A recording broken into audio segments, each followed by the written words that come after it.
부전공은 목회 상담이에요.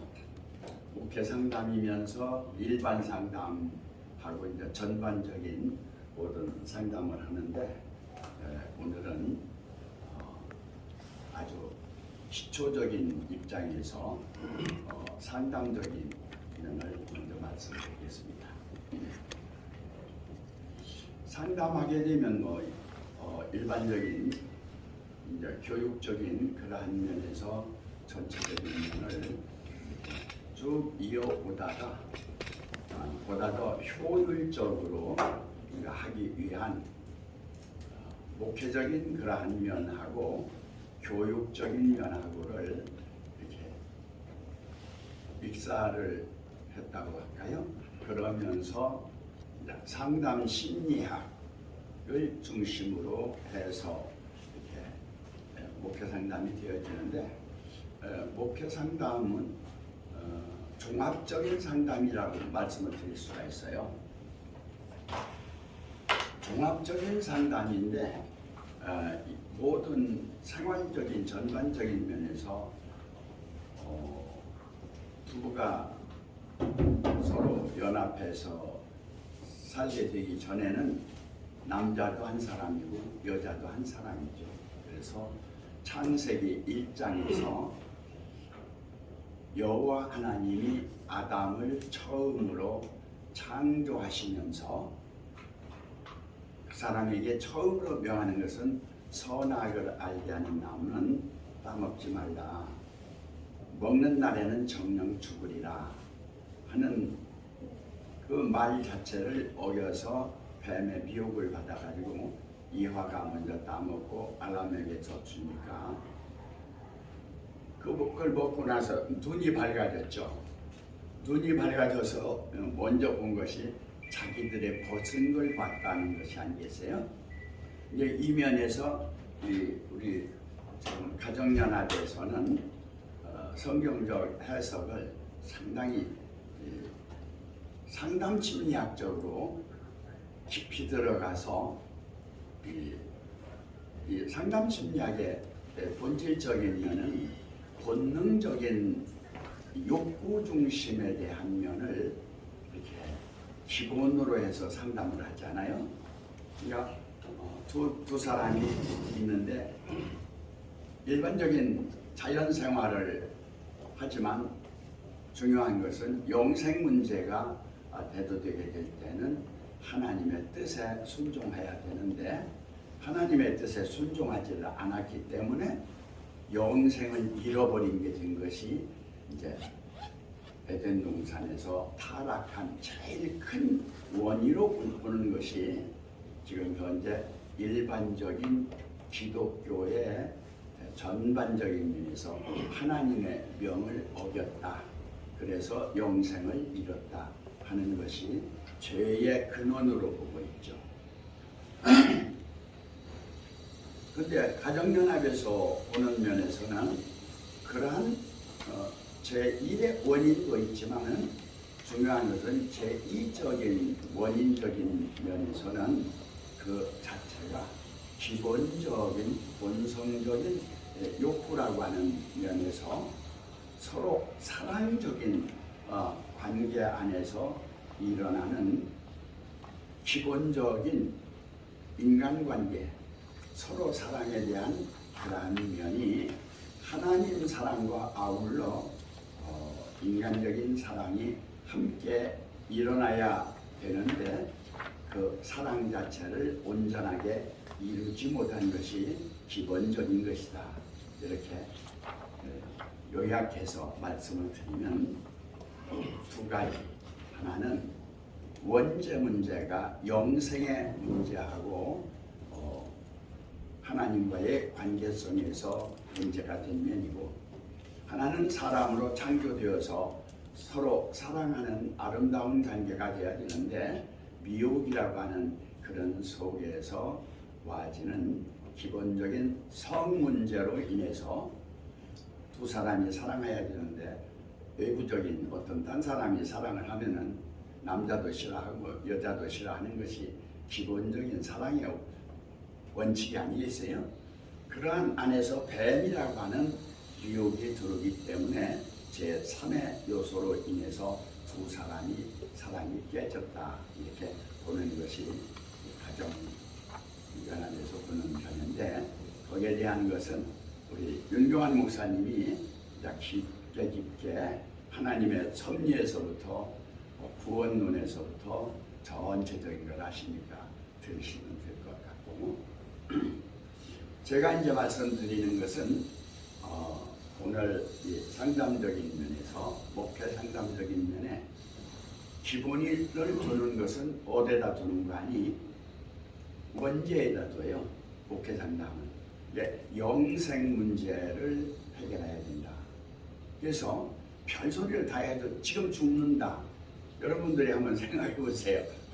우리 윤대도로 목사님은 죽음의 고비를 넘어갔다가 오셨는데, 네. 자, 죽는 면에서 내가 죽는데 부부관계도 제2가 되거든요. 내가 죽는데 살아있을 때 부부관계지. 그런가 하면은 부모의 효 문제도 그렇지, 또 자녀 사랑하는 문제도 그렇지, 나라에 충성하는 문제도 그렇지, 일단은 살아있어야 되거든요. 사느냐 죽느냐 하는 문제가 기본적인 문제가 돼요. 이게 이제 상담의 전체적인 일반 상담에서 다루는 생애 문제가 되는 문제고요. 우리 이제 신앙인들은 영생을 하느냐 단생이냐 하는 면에서 우리는 단생적인 걸 넘어서 영생으로 하나님 천국 안에 들어가 영생한다고 하는 기본적인 구원론적인 면에서는 예수 그리스도가 십자가에서 이루시고 하나님께서 부활케 하셔서 천년회가 되셔서 11조가 된 면에 먼저 하나님께 드리셔서 하나님의 뜻을 이룸으로 하나님과의 깨졌던 부자관계가 예수님이 십자가에서 순종하고 11조로 드림으로 부자관계가 새롭게 회복됐다 하는 그 면이 원죄에서 잃어버렸던 선악과를 먹지 말라 하는 그 자체를 넘어가게 되는 것이죠. 십자가에서 모든 피조가 죽어버리니까 뭐 그런 문제, 성 문제라든지 부부 문제라든지 부자 문제라든지 인간 문제는 거기서 다 없어져 버린 거예요.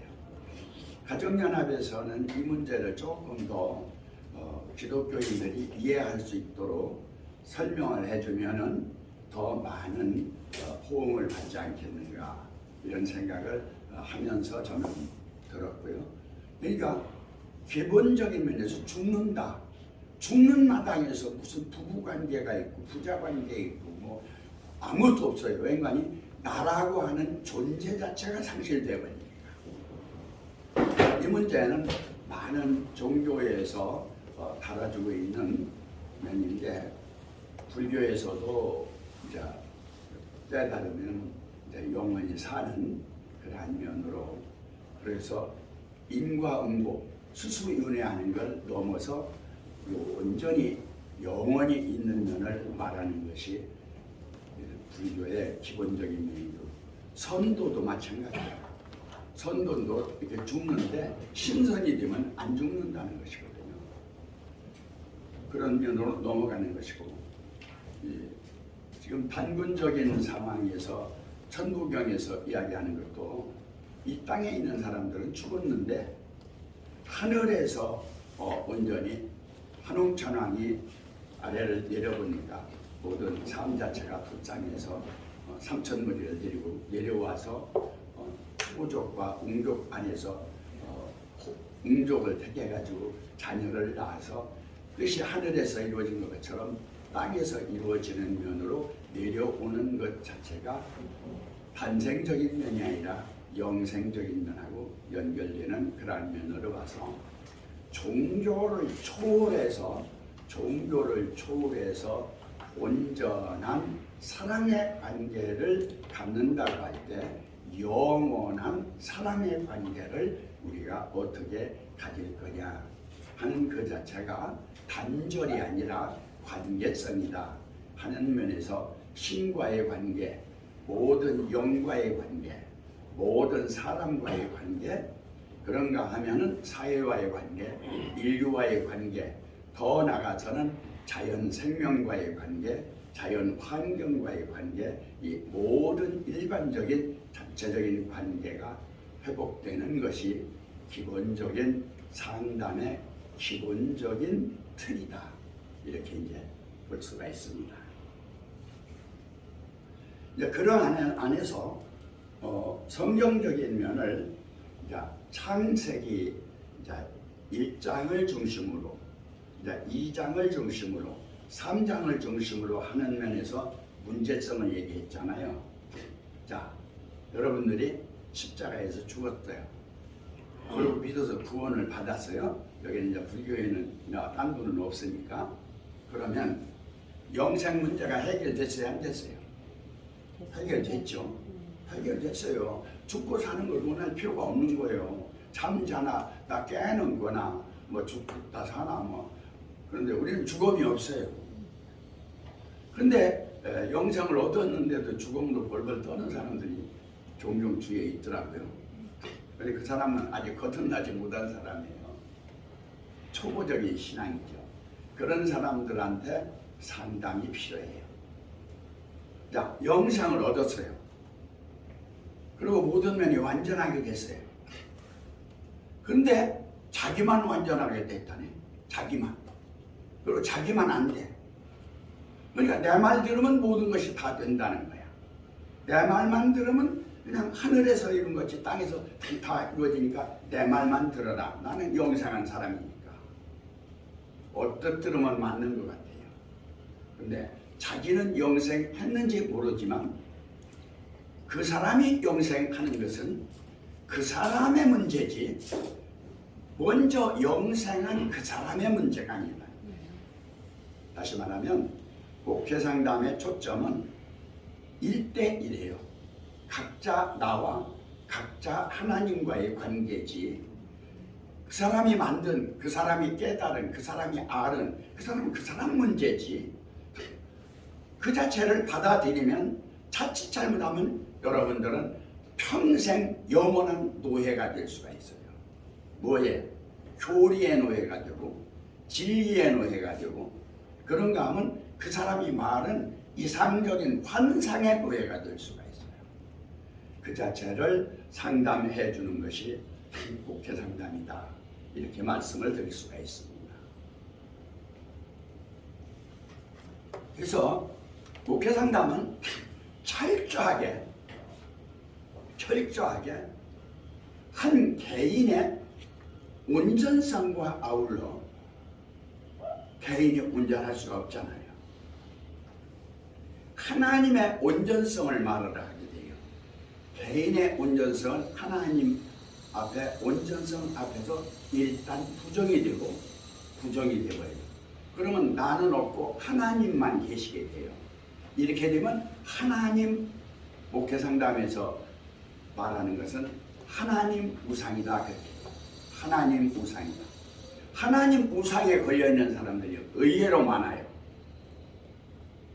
또 하나는 목회 상담에서는 자아, 진아, 실아, 진실아 그러면서 뭘 말하는 거니? 각자의 구원론을 말해요. 각자의 구원론. 나 구원이 없는 어떠한 신도 어떠한 존재도 나하고는 상관이 없는 거예요. 나의 구원이 있을 때 그거하고 관계가 되어진다 그 말이에요. 그러한 면에서 잘못하면은 어린 아이들은 미혹돼요. 뭐에? 지성적인 면에서, 이성적인 면에서, 이상적인 면에서, 새로운 환상적인 면에서 미혹되기 때문에 먼저는 몽학선생적인 역할을 하는 면이 참 스승이 돼요. 다시 말하면 진리의 스승이 된다 이거죠. 오늘날 말하면 목회자들이 되는 것이죠. 먼저 깨달은 인도자들이 되는 것이죠. 그런데 먼저 깨달은 인도자들이 의외로 나쁜 짓을 너무 많이 했어요. 그래가지고 예수님 때도 적그리스도가 있었고 예수님 전에도 적그리스도가 있어요. 그래서 이 적그리스도에 대한 면하고 그리스도에 대한 면을 구별할 수 있게끔 다시 말하면 참 진리와 비진리, 조금 더 구체적으로 얘기한다면 개인의 영혼을 위한 개인에 대한 철저한 신앙과 개인에 대한 자아에 대한 철저한 주체성과 정체성과 실체성을 회복해주지 않고 어떤 영상이나 이상으로 무엇을 만들어준다고 하면 공산주의하고 다를 게 하나도 없어요. 공산주의가 나쁜 건 아니에요. 그래서 지성인들이 전부 그쪽으로 다 몰려갔어요. 그런데 뭐가 없느냐? 현실이 없어요. 어떤 현실이 없느냐? 나라고 하는 자아라고 하는 개체의 자유와 개체의 실현이 없고 이념이라고 하는 거에 전체라고 하는 공동체라고 하는 면에 자기를 상실하는 노예화하는 면에서 하나의 이념 속에서 하나의 법리 속에서 자기를 상실해버리고 만 것이 공산주의이기 때문에 그 자체가 이제는 전 세계적으로 종주국이었던 소련이 러시아로 바뀌었고 또 하나 물론 중국이 오탁통에게 의해서 여하튼 필요한 것은 검은 고양이가 됐든 흰 고양이가 됐든 쥐를 잡아서 먹고 사는데 도움이 돼야 된다 하는 면에서 생존성에 대한 기본으로 해서 수정공산주의인데 사회주의화 하는 면에서 민주사회주의화 하는 면으로 바뀌었어요. 지금 현재 제일 바뀌지 않은 것이 우리의 제일 가까운 한나라 한민족으로 있으면서 이북 지금 김일성 주체사상인데 김일성 주체사상에 관해서는 우리나라에 오신 분이 있죠. 한강요. 그분과 아울러 이렇게 친밀하게 관계를 맺으면서 한민족의 주체사상과 아울러 더 나아가서는 모든 종교를 섭렵한 유불선 3교와 아울러 전 세계적인 역사 철학을 바탕으로 해서 그 자체를 정립한 분이 21세기에서 저하고 같이 연구도 하고 논의했던 임중산 선생님이 지금 이곳에 계시고 이곳에 오셔서 주위에 있는 사학자들하고 같이 이곳에서 모임을 갖고 있어요. 그런가 하면 21세기에 제일 첫 번에 시작한 그분은 김진혁 선생님이라고 하는 분인데 그분은 문 선생님의 수제자로 있었어요. 그러면서 굉장히 열중하다가 일단은 문 선생님에 관한 사상도 좋지만은 한민족의 사상을 한번 알아봐야 되겠다. 그래가지고 한민족 사상으로 그렇게 오면서 21세기에 대한 발길을 같이 했어요. 임중산 선생님이랑 몇몇 분들이. 그래가지고 지금까지 21세기는 문화 자체는 근 1000회에 가까운 그러한 세미나를 계속 토요일마다 하고 조금 목회 상담에서 일반적인 하나의 사회관계성까지를 폭을 넓혀서 말씀을 드리면서 전체적인 우리가 하고 있는 이러한 면이 개인적인 면도 중요하지만 가족적인 면도 중요하다. 가족적인 면도 중요하지만 집안적인 면도 중요하다. 집안적인 면도 중요하지만 민족적인 면, 사회적인 면, 인류적인 면이 중요하다. 더 나아가서는 우리가 살고 있는 자연계 또 그런가 하면 돌아가신 조상들이 가신 영계 그 자체는 온전한 하나님의 실존적인 면에서 보면 자연계 자체도 있다가 없어지는 면이고 영계 자체도 수수하다가 없어지는 면이기 때문에 유일하신 하나님의 절대성과 여러분의 생명주체, 성령정체, 영생, 실체적인 면에서 본다고 하면 오직 먼저 하는 것은 각자 구원이에요. 각자 구원. 어저께도 몇몇 분들이 같이 이렇게 했는데 뭐 화요일 날은 제가 이렇게 중심이 돼서 하는 면이고 수요일 날은 우리 윤경환 목사님이 중심이 돼서 하는 면이에요. 근데 어저께 그랬어요. 그분은 불교, 유교 모든 걸 다 깨달았다고 하는 분이에요. 그러면서 방편을 써요. 어떻게 방편을 쓰는 거 아니? 자기가 깨달을 때는 보니까 자기가 하나님이더라.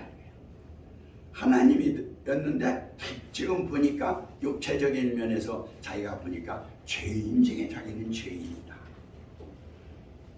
자기는 하나님 위치에서 죄인적인 사람을 다루는 것을 성도들을 다뤄가지고 내 말을 들어야 구원을 받는다. 그래서 자기 말에 잡히게끔 만들어요. 그래서 어저께 이제 대중적인 상담을 조금 했는데요. 자, 여러분도 좀 생각을 해보세요. 우리 목사님의 하나님은 나는 안 믿습니다. 목사님의 하나님은 나는 우상으로 합니다. 목사님이 깨달은 것이 바로 깨달은지 본인은 분명하다지만 내가 들어보니까 문제가 있습니다. 나는 나대로 내 하나님도 계시고 내 아버지도 계시고 나의 주님도 계시고 나의 성령님도 계시고 내 안에 생명, 성령, 진리의 말씀, 나는 영생을 한 사람입니다. 그럼 당신은 뭐냐? 나는 하나님입니다. 그러면서 하나님의 아들입니다. 나에게는 아버지가 계십니다. 그러면서 나에게는 나의 많은 형제들이 있습니다. 그러면서 나는 납니다. 나는 내 형제를 대신 우대해줍니다. 또한 아버지의 말씀을 대언할 수가 있습니다. 주님의 말씀도 대언할 수가 있습니다. 성령의 말씀도 대언할 수가 있습니다. 그러나 각자 자기는 하나님과 하나로서 유일 절대 불변 전지전지한 자기 자신을 구원할 수 있는 자기가 돼야 됩니다. 그렇게 이제 조금 얘기를 하고 나서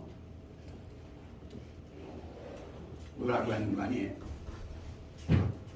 지금 현재 목사님이 믿고 있는 하나님은 내가 볼 적에는 우상입니다.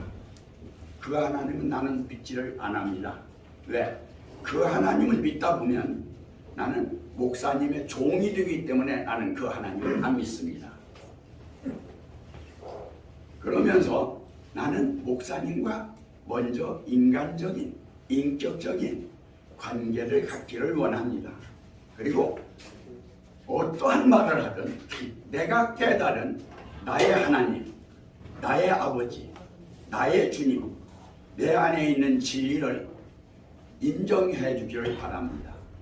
이 자체를 인정하든 안 하든 나는 난데 내 하나님은 내 하나님인데 그 자체가 안 되면 관계가 제대로 안 되고 의연적인 관계가 될 겁니다 하는 일반적인 상담의 일부를 한 거예요. 다시 말하면 초종교를 하면서 우리가 자기의 신앙은 좋아요. 자기의 믿는 신앙을 상대방에게 강요는 말라 이거예요. 억지로 수단 방법을 쓰지 말라 그 말이에요. 진실하게, 참되게, 바르게 자기의 사랑을 다 해서 그가 사랑을 느껴서 그 안에서 그 하나님을 발견하고 그 하나님 아들인 것을 발견하고 그 자체가 우뚝 서서 함께 관계를 맺는 그러한 우리의 모임이 되었으면 하는 마음에서 일단은 오늘 목회 상담에 총론적인 입장에서 말씀을 드렸고, 이어서 우리 김인선 목사님 나오셔서 한 말씀 하시겠습니다.